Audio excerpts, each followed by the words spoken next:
Hello, welcome to SAFC Fan TV Extra Time. 13 episodes, I believe. Is that what we're up to, Conrad? I Now? think so. 13. They've gone fast. They have, yeah. And we also had a sneaky one in there with the Mags, but it technically is one. So yes, we're on to unlucky 13 now. So if we don't count the game, we don't count the extra time. Is that what we're saying? Pretty much, I think. Yeah. So we're on 12. Yeah, it's probably the best way of saying it. Yeah. Be sick of us by now on every single night this way. Pretty every much, channel, it feels that way. all over your telly. Yeah. Anyway, get rid of us, no matter what you say, Jeff. So, good result, but bad for the Beale outers. Yeah, this is the weird one. And do you know how many times I've seen from our own people, from random people on social media, the words "paper over the cracks"? Yeah, is there another saying for that sort of term? I don't know. Not really. Shit in the cracks. No, I spoke to my brother-in-law today about it, and he was a bit like, he goes, "We won. That's probably the best thing you could say about it." He goes, "We didn't play very well. We sort of we play anyone half decent, we're going to get run over," which is pretty much what Jacob said as well yesterday. Yeah. That yeah, I suppose the best way of looking at it is going, "We won." Is it not good? I mean, saying we'll get run over by anyone half decent, is that not like, I don't know, it's a bit negative, obviously, but is a result like this not the confidence some of these young lads need, like Burstow? Maybe. Is Rusin kicking himself? Well, if history's anything to go by, now that he scored, he won't play for about 4 games. So that'll be what happens there. So it's just, I mean, I don't want to sort of sound negative about it, and I very much will admit I am in the Beale out camp at this point. But I think I said last night, he's bought himself a week anyway. Do you know what I mean? With a win, and then he'll buy himself another week if we win that, and he'll keep going with that until he wins maybe 5 or 6, and then I might go, okay, you've bought yourself 2 weeks now. Like let's see how you get on. But I don't want to kid ourselves that Stoke were this amazing side yesterday. They weren't very good at all, and in fact, that we were poor in the first half and they were equally poor. We got slightly better and they got slightly worse as well in the second half, is sort of the way I sort of saw it. I've got the highlights on in front of me now, just in case I can go, oh, do you remember that bit when this happened? Yeah, I don't know. It just feels like, let's not jump on to it too soon or anything like that. It's one win in isolation. Yeah. Let's hopefully build on it. We had a change of formation, a change of plan. Change of personnel as a Pritchard, and harder game to come. But Stoke, whether Stoke are poor or not, I think there was some great flashes of brilliance and some unexpected, like Ekwa showing that if you play him a bit further forward, it works. Bar linking up with Clark, like the ball across the entire field, pinpoint pass, and Clark taking on his man, then crossing the ball. I know, yeah. Not going for the shots. People were saying that was Jack Clark's best game for us. I mean, it's probably up there, but again, it wasn't like he was playing an absolute worldie of a right back in I don't want to say it, but Lyndon Gooch. I mean, no, they knew each other very well. So it was one of them usually always comes out on top of that equation because of how well they know each other from before. But yes, what you were saying about Ekwa getting forward, that's certainly a better thing for us. What we were saying about Burstow getting off the mark is also good. It's just who was your Bar? Yes, 2 assists and a goal, and his first assist as well. The fact that I'm just rearranging myself. The fact that he outleapt like a massive centre back at the back post to keep the chance alive really was actually the most impressive thing about his assist. Really, the fact that he was just, I'm winning this header, and he's about 4 foot tall. It was an unbelievable sort of show of passion and desire to make sure he got on the end of that. Yeah. He's coming to his own recently. Anyway, I was surprised he got taken off on the last game. But yeah, it's crazy because it's mixed emotions, like you say. It's a win, but are we just pulling the negatives out because of Beale? Maybe. I mean, if people want to go into how we broke down the game last night with all our fans in the chat, and Emma was on as well last night, we've got yesterday's video where we sort of split it all up, and we don't want to sort of just make the same thing twice. This is very much our we just mess on and talk about Sunderland podcast. Yeah. But so speaking of that, has this put a lot more of our players in the shop window? Do we want wins in January? Well, I saw the one that was doing the rounds today from, is it Fabrizio, that he was saying Lazio are looking at Clark and wanted like 15 million deal this window, but we've said basically no. We're not even interested or entertaining that because we believe we can get promoted with him, which is the way things have been going lately. It's a very interesting stance for our board and owners to take, because there was lots of bits where you're sitting, like lots of fans were sitting there, are we actually even trying to get promoted? Are we even trying to do this? And to hear them basically turn down a transfer like that to just go, no, it's because we want to be promoted. It's sort of an interesting move. And then on the same hand, they're offering Pritchard peanuts and sort of 1-year deals, and you're sort of a bit like, okay. But do they see Pritchard as not a Premier League quality player though? Is the fact that they're saying that now? Well, I suppose I'm asking, is it legit, or are they pandering to fans? I think if we look at the model, it's basically there's no sell-on value in you at all. Even if we put you on a 2-year deal, what we're going to get, like 500k, $1 million, and to be honest, in that time you could also just walk out really after a 2-year thing and not play. And you've been pushed out the team by French Dave if he's come into it, or Bellingham might come into his own as well, and we don't need you, but now we're stuck paying you. So I get it. And I hope they apply this logic to Bradley Dack in the summer, who's on 15 grand a week, where Pritchard was on. I'm still riling at that. Pritchard's on 6.7, I want to say, something like that. So less than half of Dack. I don't understand. Yeah. I mean, that's going to be an awkward conversation if you're Bradley Dack and Pritchard talking about, if wages come up. They signed me. I'm on 15k. I'd have stopped playing for the club there and then if I was Pritchard. I thought if this was Pritchard saying, I want more money to stay here, I thought, as much as I think that's a knobhead move as well, it's within his right to, because you've signed a player who was meant to come in and take his position, who got injured and hasn't been able to take his position, who's on nearly 3 times the money you are. So why wouldn't you'd have every right to ask for the same thing? It's just a strange one. And then I going back to the original point, I think the Clark thing, they'll wait till summer and they'll see where we get at the end of the season. So I think they're aiming for the 4th, 5th and 6th position, because I think 3rd is Southampton chasing Ipswich and Leicester. So we're aiming for 3 spots, and we're sort of level on points with them, which is pretty much where we were at the end of last season as well. So we're there or thereabouts, considering that we're 1 loss away from equaling last season's total of losses across the whole season. But it's a 10-game winning streak from Beale coming up now. So well, I hope so. Then he'd at least buy himself 4 weeks of grace for me. It was an interesting one, the Clark one. I mean, I'm glad they didn't sell him, and I'm glad they didn't cash in, and I think they're doing the right thing to wait for the summer, because all the speak we hear from agents and Clark like that, he's in no, I need to move for the benefit of me. I think he realizes, well, I'm playing and I'm playing well. So, and he's not the type to just sort of down tools and be like, nope, not for me. I want to leave because Burnley have come in for me or something like this. I think he's going, no, I need to prove that I am this good, and I'll keep playing up until the right moment instead of just taking the first one that comes along. Yeah. A bit like Brereton Diaz. He was at Villarreal, not getting a game, and now he's jumped at Sheffield United. And you're like, you've jumped to Sheffield United to go back to the Championship next season. There was probably other. I think Everton were after him in the summer.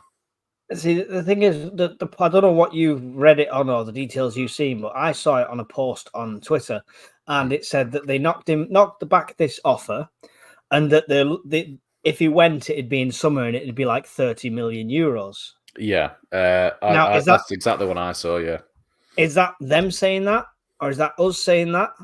I think and is the whole thing just a tactic for them to come back in 2 days' time with a 25 million offer that they won't refuse? Maybe, but I think, well, if you're thinking of it purely financial, for the sake of 5-6 months, surely the bigger gain in finances is getting promoted rather than You'd think so, yeah. an extra 10 mil from Lazio. I think someone put on the numbers. I think if it's 30 million euros, it's about 26 million. And then Spurs get a percentage of that. And I think we pocket about maybe 18, 19 of it.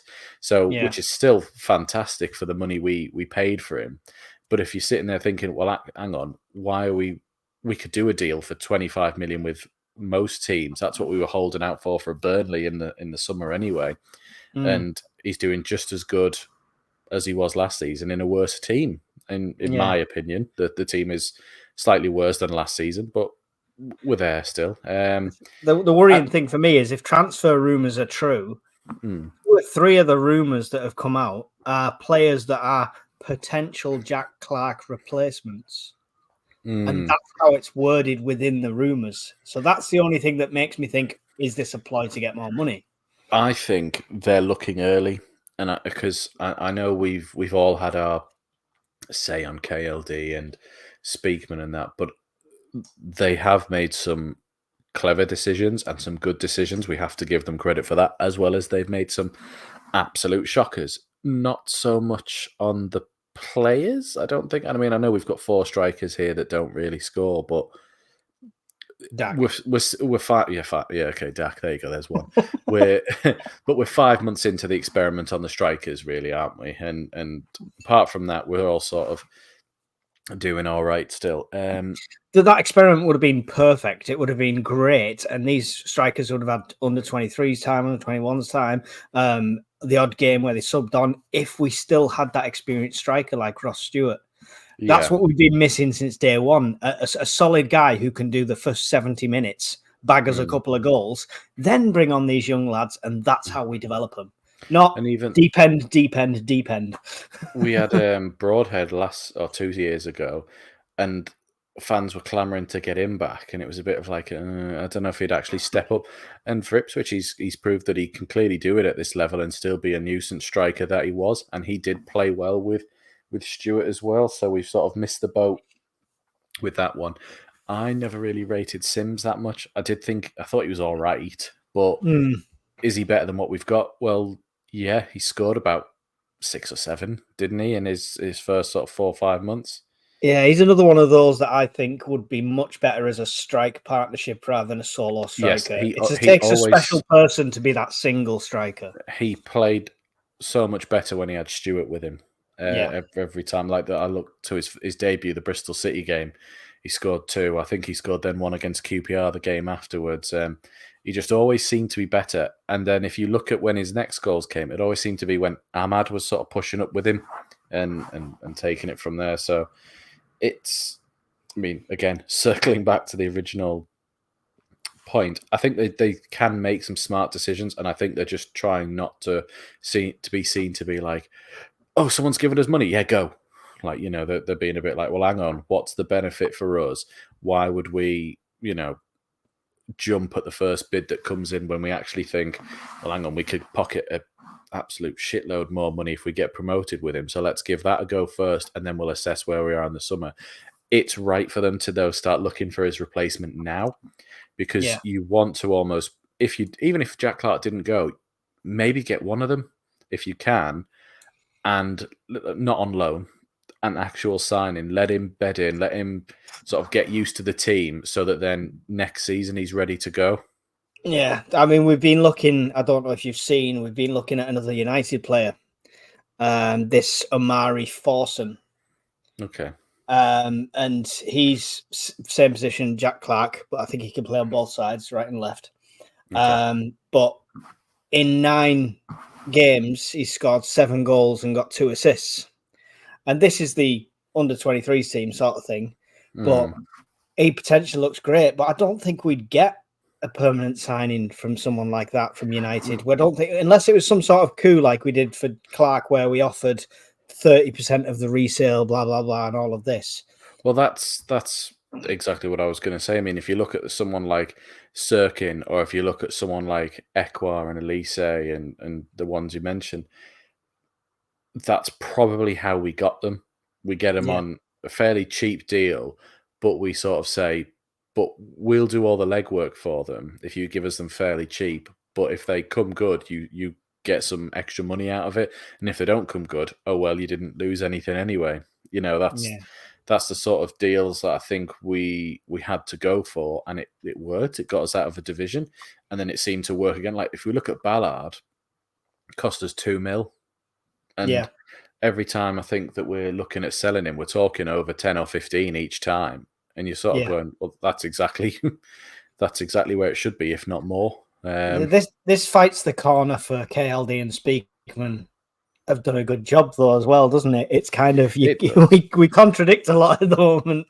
Yeah, it's a weird one. Like, you can be smart in some financial aspects, which they clearly have been, but then they can just be too shrewd in others and too tight on the purse strings when they're a bit like, nope, we don't need any. Like at the end of last season, if they'd have said to me, oh yeah, we're getting rid of Danny Barth, I'd have been like, he's our best player. Like, maybe not like in terms of a permanent at the team, you'd sitting there going like, he's our best defender and Ballard's new to the team. Surely that's the partnership we want to keep. But they clearly went, nope, there's nothing in him. We'll just let him go for next and out to Norwich, where he doesn't even get a game. And you're sitting there going, would it have been a hideous thing to keep him on the bench for the last year of his contract when you brought What was his wages? I have no idea. You've got that there, but I can't imagine it's a lot, because he came down to us in League One, which is the same as someone like Pritchard and things like that. That when they came to us on League One, they wouldn't have been earning an absolute ton. I mean, look at Stewart. The whole thing was that he wasn't earning, or that he was earning between 2 and 5K for being in League One a week. Yeah. So it's not like we spent loads in that division one. According to this, when he was at Sunderland, 12,500. It's quite a lot then at that time, isn't it? If you consider only 2 or 3 of our players are above the 10K mark, and the likes of Pritchard are 7.5, it is quite a lot. So maybe they were thinking of that side of things. I don't know. Was he a January one as well? Was it January? I think he came in January, if I remember rightly. And I think, do you reckon they thought with him it's a short-term expense to see if we can get promoted with him? Yeah. But then now they're not doing that at the other end. They're not going, actually, Kiefer Moore, let's go for it. Or the rumour I saw, the most recent one was, we could have Ahmed back, but only if we pay half of his wages. And I was a bit like, oh yeah, good luck with that. Like, what's half of Ahmed's salary? Oh, he's probably on 40K, I would have thought, easy. 40, 50. Let's have a look. We will Google that for you. That's the show, remember. Weekly salary, 28,800. So half of that would be 14,000. So less than Dak. Yeah, he's still less than Bradley Dak. That's wonder if they'll do a straight swap. We'll lend Diallo. Can lend Dak. I don't know. They might need pots washing or something. I don't know. They're all about the commercial revenue side of Man United, so they'd love the Love Island connection. There you go. That's a selling point. Pitch that.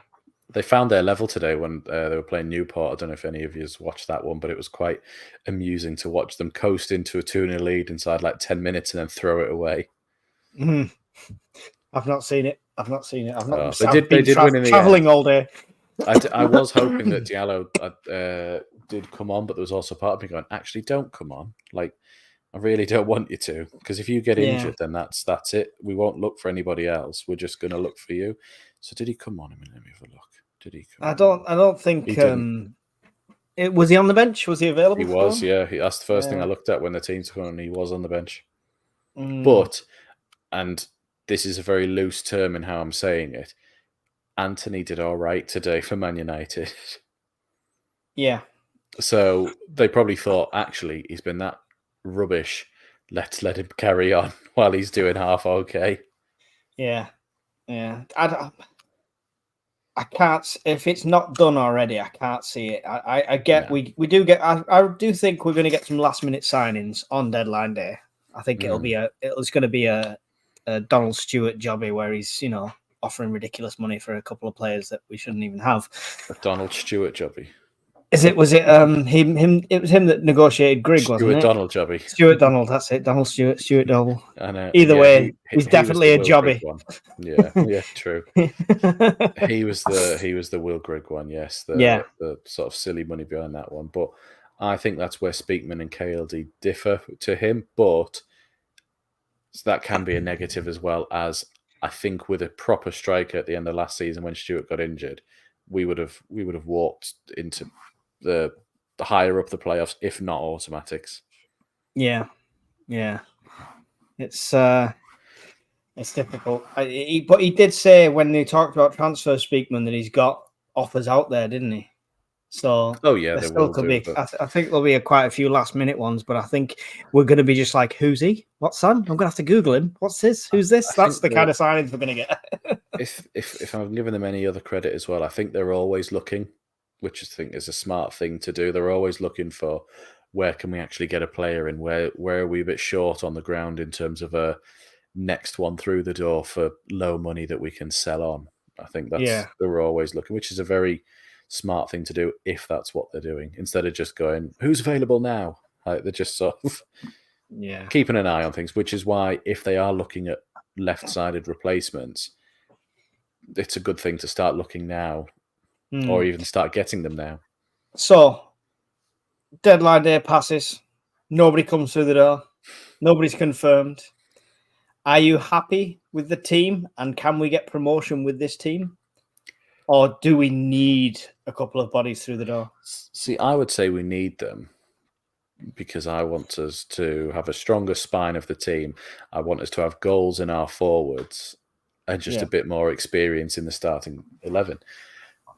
Can we get promoted with this team without them? Yes, we can, because as we've seen from any of the teams in the top, maybe not Ipswich so far, but I think we could beat any of them. Gave Leicester a really good game. We've beaten Southampton. Well, we just smashed Southampton, who are now on an unbeaten run. But I think we just knew how to sort of cope with their high pressing and got in behind them and just hit them really quickly. But we're a bit injury plagued, though, aren't we, at the moment? Who's injured at the moment? Is it Sirkin? Well, he's never fit. Elise is out as well now. Could argue never fit. Yeah, and it's Huggins, who is always injured. Yeah. There is still always injured. There's some depth to be added. I think we've had a look at a couple of left backs. So if it was me, I'd be looking at. I think we need a striker, one that's proven and can score goals. So that's why I was thinking, and I keep talking about it. If they'd have just gone for Kiefer Moore, it was a low risk thing to just go, let's get him for 5 months and let's just see what happens.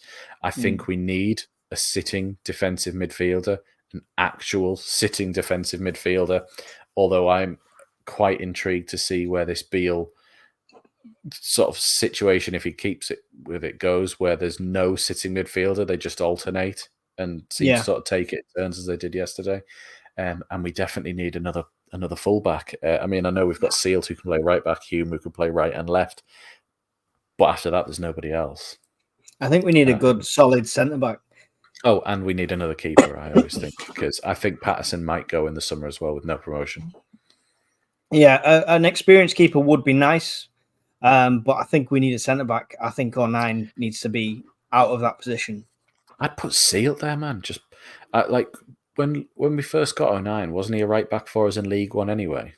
Yeah, and then as defensive midfielder, and then he's been all over the place, and he's done everything but striker and goalkeeper, I think. This is another thing where we should probably not have got rid of Gooch in the sort of the long term of it, because Gooch can play right-sided fullback, Gooch can play right-sided midfielder, Gooch can play attacking midfielder as well, and he can also play a sort of inner sort of midfield as well.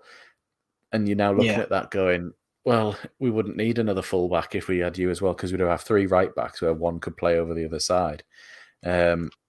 and we're not then worried about it. Plus, now that Roberts is that innocuous fall that he had the game before the derby, you don't hear about him anymore, do you? They don't even mention him. No. It's strange. Yeah, I mean, like we mentioned before with Bath and Gooch, I wouldn't have let either of them go. I'd have rather we kept them this season and we were in the position of, shit, we need to offer them a new deal. Or we're not going to offer you a new deal, but we're not going to get rid of you unless silly money comes in. So, it's up to you to change our minds and play well. But I feel there's always that thing of players looking for a fixed income, aren't they? I feel like if Speakman wants to get the fans back on side, though, he's going to have to get one of these big names in that we want. Whether it's Via, whether it's Ahmad, it's Kiefer Moore potentially. He needs to get one of the names that the fans are going, yes, I'd like to sign him, or yes, we want him back. Here's an interesting one that people in the comments might be able to ask if you don't know it off the top of your head. When was the last big January transfer signing we've made that worked? Because the last two big ones I remember were Jermaine Defoe, for obvious reasons. It's Jermaine Defoe. Yeah, Will Grigg. Oh Jesus. And I'm struggling to sort of think further and further back, because even then I'm thinking in the Championship relegation season, you're talking Ashley Fletcher, who didn't really go anywhere, and then in what you call it, David Moyes' season, you've got Gibson and Oviedo. There we go. A quick Google. So people in the comments, by all means, still give us your input on this. But believe it or not, these are January signings. Danny Bath. Okay. Stefan Sessignon. Phil Bardsley. Okay, so they're going quite far back. But then, see what I mean, though? If we're talking Sessignon and Bardsley, it's a long time. Kone, Ross Stewart. And Ross Stewart. Stewart in the end, But if you watched our best of series, I think you hit this one up. Jan Kirchhoff was a January signing. He was unreal. But Stewart, for that first 5-6 months, didn't do a lot, and he was always second fiddle to Charlie Wyke. And then we were like, hang on, you're better than Charlie Wyke. What's going on here? Yeah. It's you're right. You do have to go back and like Carlos Edwards is in there. You're talking like Kirchhoff, Kone, people like that. You're talking that's what 2016, 2017. Maybe if we ask we're in the Premier League, basically. Maybe if you ask the best signings that this regime has made in January. But that's just Stewart in the long run, though, isn't it? Yeah, and Defoe technically, but he didn't work. Bath, those ones. Roberts, Clark, that type of. I know we're stepping on history a bit here, but why do you think Defoe didn't work? I don't think he thought it through. I think he was all for it. I think he thought he walked into this team and it'd be a piece of piss, and I don't think he realised that he was. Actually, he didn't think, that I'm pretty done. I might be completely wrong. He's an athlete and I'm not, as you can see. I just think he probably thought, yep, I'll go there. I'll get him straight. I'll go in the team. I'll be firing. I'll be doing this, that, and the other. And it wasn't happening like that, and it wasn't going to. I still hold a little bit of resentment for him that he didn't just go, do you know what? I'll stick it out till the end of the season, even if I'm not playing. I'll help the other strikers do this. Yes, I'll still do that. The fact that he came in and then just went after 5-6 weeks, just went, I'm off. I'm retiring. Yeah. Do you think he thought the competition at that level of football? Did he think he thought that's what was easy? Do you think he didn't realize how competitive it was in that league? I thought it would be something like that. I think because after us, he went to Bournemouth and did okay, but was very much not first choice. Then he went to Rangers, wasn't really first choice, but did really well up there. So if you're thinking, and I might offend some SPL fans here, if you think that was basically him getting relegated to a championship level league, apart from 2 teams, and he did really well there. And then as his legs were going in that one and he wasn't getting played as much, he dropped down again to us. And it wasn't a case of, oh, it's an easier level, I'll just walk this. It was a case of, I don't think you've got it anymore. Yeah, I ask because I think that's the closest to him Villa that I can see.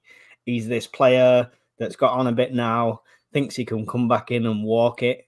I think that could be a very similar scenario. There's also a little bit of me that thinks Mvia wants to come because he wanted to come in the first place, but the owner and the regime at the time decided no, and he was like, please open the door, I want to play for Sunderland. And it's like, how many Champions League players do you get doing that? And then Defoe, I think we were sort of so like worried about doing another Will Grigg that we just sort of went, oh yeah, that's poetic story and he's back. Let's just do that again. And we all got a bit like, we'd have all made the same mistake. We'd have all made the same mistake with Will Grigg as well. Every one of us would have. If you'd have said at the start of January, you're going to buy Will Grigg, and then you sort of look back and went, geez, the guy who literally for the last 2 times he's been in League One has scored over 20 plus goals and carried his team to the Championship. Yes, please. Everyone made that same mistake. It's the World Cup with Grigg as well, though, wasn't it? It was the whole Euros. The Euros, yeah. It was the Northern whole Ireland don't go to World Cups, mate. No, but you know what I mean. It was that whole buzz around that, wasn't it? I think that's what he demanded. It was smart on Will Grigg's front. He demanded a high price tag for that. The funniest thing that came out from that Euros was, like you say, they're all chanting Will Grigg at whole stadiums, and it goes Will Grigg heat map of the Euros, and it was just running up and down the touchline because he never played a minute. But at that point, they were playing Kyle Lafferty, who we had, and I thought was all right for us, Kyle Lafferty, but obviously COVID happened and we didn't keep him from there. Yeah, just me though. Kyle Lafferty, blast from the past, that one. Well, we've not even got a salary profile for him. I was going to see what he was on when he came to Sunderland for his salary. Yeah, probably a lot, I would have thought. Yeah, but I'm wondering, like, everyone slated the last regime, but they seem to fork out a lot more on wages than we are doing now. Yeah, but that was the same with what's he called? Short. Yeah, he was just giving stupid money out to people like. Whoever thought 70k a week for Rodwell was a good idea without a relegation drop-off like clause was stupid. But do you not think that shows more ambition than we're showing now? There's ambition and then there's stupidity, though. Like, this is a man who, for 2 or 3 seasons at Man City, either wasn't getting in the team or was injured to not get in the team. Yeah. And we thought, oh yeah, with our history of medical miracles that we perform, he could definitely play here. And, and just went, yeah, let's pay stupid money for him. But I think maybe they got blinded by the fact that, well, we've got, it's going to be a controversial one to mention this, we had Adam Johnson, who we got from City as well, and paid good money for him, and he was doing all right. Yeah. So they probably thought a similar thing with Rodwell. Yeah, that's the mistake usually, isn't it? But then you signed, like, so they bought Rodwell. Didn't they also buy, like, Will Buckley? And you're sitting there going, how are you shopping at, like, Champions League, like, second stringers that don't play and, like, someone who's okay in the Championship at the same time? Like, which end are you looking at here? Are you looking up or are you looking down? Well, he's Rodwell's Sydney FC now, isn't he? I think he doesn't play there either. No, he played in the last game as he's a centre back. Oh, not so maybe we in the dressing room like maybe we just played him in the wrong position. Maybe that was our fault. He's just a charlatan, isn't he? Yeah, it's madness. It's madness. So yeah, all the news is transfer news at the moment. So I'm struggling to. It's like lack of news, but like. News nonetheless. Rumor mills. It's rumours galore. There's a Leeds lad that we're after. Styles, that seems to have fallen on its back. Kiefer Moore seems to. AJ Styles is going to come in. Yeah. TNA champion. Yeah. But you know, they all keep like everyone's like rumored like galore, and then it just dies. I mean, I saw one rumor today, and. We're apparently competing with Middlesbrough and Newcastle for a player. I just thought to myself, well, if that comes to money, or where you are, how would Sunderland or Middlesbrough compete with Newcastle?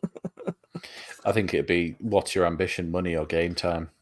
Yeah, true. But yeah, it's difficult. Oh well. There's always tomorrow. So what have we got just before we go? What have we got on? We got tomorrow we're doing the minutes. Having a chat through that, I think is that. Yeah. Yeah, it'll be. I've not read them. Nah. Well, I've skirted them 3 times and I've lost inspiration every time. It's a slow read, I can tell you that. Like, it's interesting at points though, but you know, it'd be interesting to see what the comments think of it there. But I think these are going on tomorrow at 8. I want to say you, Jack, and Wayne. Yeah. And then on Thursday, we've obviously got transfer deadline day. Yeah. So I think we're doing our usual Thursday night live at 7. And I think we're going to try to just go straight through. I think me and Wayne might, I say might, be going up to the Academy of Light. We have to see if we can get some equipment off of Philly because he can't do it, unfortunately, guys. But we'll put the pressure on this time. Yeah. Put the pressure on in the comments. He said might. We want them to go, don't we? We want them to go. Put the pressure on the comments. Conrad and Wayne up to the Academy for deadline day. Well, I'm just thinking, like last time Philly went, they only had 1 security guy on. So if we go this time with 2 of us. Oh, that's it. One could subdue. I mean, subdue. This isn't Hitman. Fine. You take a nice little red dress and distract him. Yeah. I'm just going to get loads of selfies in the background. Just be like, there's the parent door. There it is. I feel like I need to watch that back and just sort of like anytime a taxi goes past, just go, hiya, can I just see who's in there? I'm just going to I'll wear my massive jacket that just looks like I'm a security guard, get like a high-vis strap band or something on my arm. That's the way Every time someone comes in, I'll just be like, excuse me, can I just check who's in the car, please? And just see what happens from there. Hopefully they're watching this because it'd be really funny if they actually did have some like proper doormen on the outside. And I was like, shit, they're watching and they stole my idea. It'll be a different reaction though if the window opens and it's Jermaine Defoe. You'd be like, "No, sorry, turn around, wrong club, off you go." Yeah, I'd just be like, "Excuse me, can you just stop here, Wayne?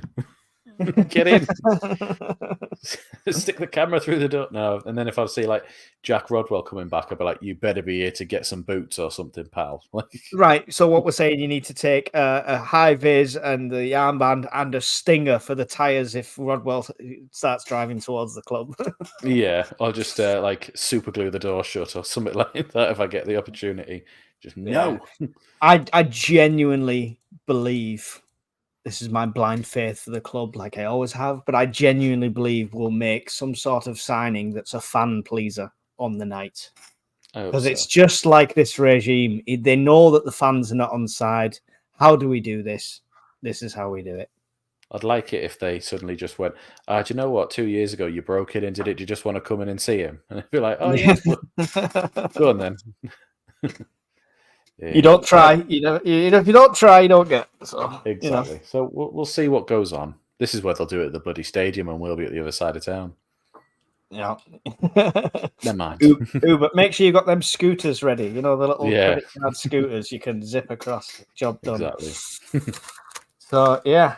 Well, I think we'll conclude that for an episode of Extra Time. Hopefully next week Wayne will be back because he does bring a bit more organisation than me and Conrad just waffling.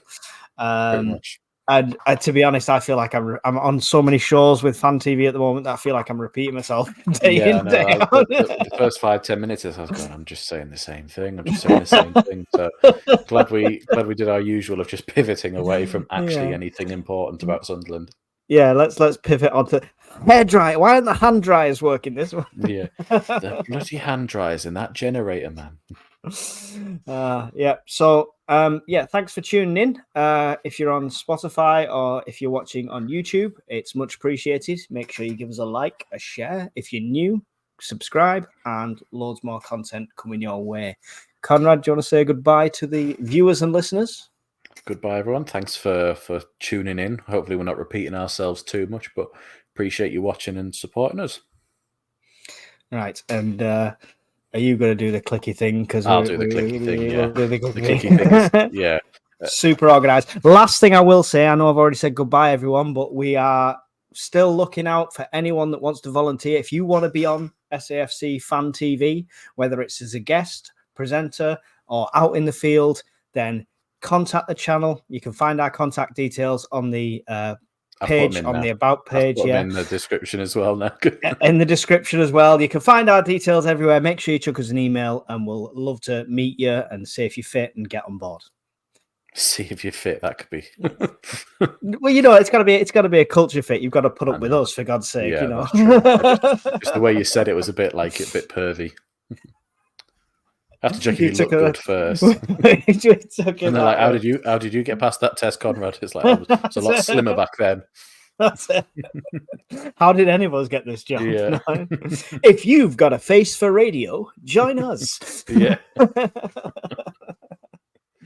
Right. See you all later. Thanks again. See you later, everyone. Thank you.